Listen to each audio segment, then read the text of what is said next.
भंडारीपोखरी थाना अंतर्गत कोटोसिरा ग्राम ब्राह्मणसाही ग्राम उन्नयन रास्ता पार्श्वे नलकूपर आवर्जना जल निष्कासन सरकारी जगह जबरदखलकारी उच्छेद कर तहसिलदार सरस्कांत नायक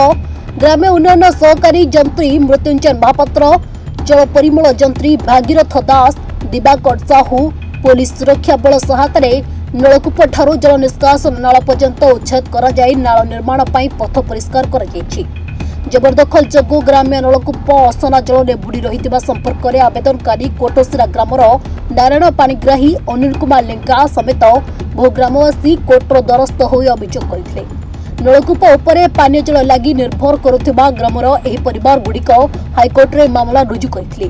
कोर्ट को निर्देश क्रमे सरकारी जगह को जबरदखलकारी उच्छेद कर तहसीलदार आसते आमर हूँ आरडी डिपार्टमेंट भी आसते पुलिस फोर्स भी आसते जो है आभेक्शन जो है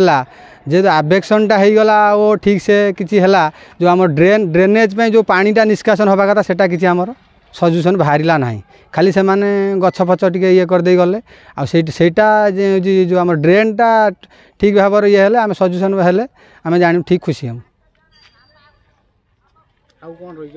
अभियोग रही तो से ड्रेनटा मुख्यतः साइड कर सफा करके ड्रेनटा करेंगे आउ कि भी रही जाइए गछपत्र सुधा भी आउरी किसी भी सफा सुतरा हबार अच्छी से गुड़ा किसी करेंगे। ये केस 18 मसीह चलला ये केस आगुरी थे इभेक्शन होता इभेक्शन आसी खाली गछ डाल फाल काटी दे जाइए आज भी जो इभेक्शन है ये इभेक्शन भी आम साटिस्फैक्शन हो कारण आज भी सबू डिपार्टमेंट रू आसते आरडी रू आसते आरडब्ल्यूएसएस रू आसी डका होगा भी नाल जो मुख्यतः रही मुख्यतः नालटा जेपर्यंत आसिक सरकारी जगार न पहुँची से पर्यंत आम नाल है बोली आम साटिस्फैक्शन नुहति किंतु आगू कौन करुच्ची प्रशासन आजिकल बाड़ घर भांगिकी सफासफी करदे जाइछन्ति मुख्यतः आमर ड्रेन तो आरडी डिपार्टमेंट आसी आरडब्ल्यूएसएस भी आसी से आगू कौन करुँच आम अपेक्षा करूँ देखू। हाँ जदि आगामी दिन में ड्रेनेज न हुए आम आर उच्च कर्तृपक्ष को जनइबू ना उच्च न्यायालय पुणी थे अपील करूँ।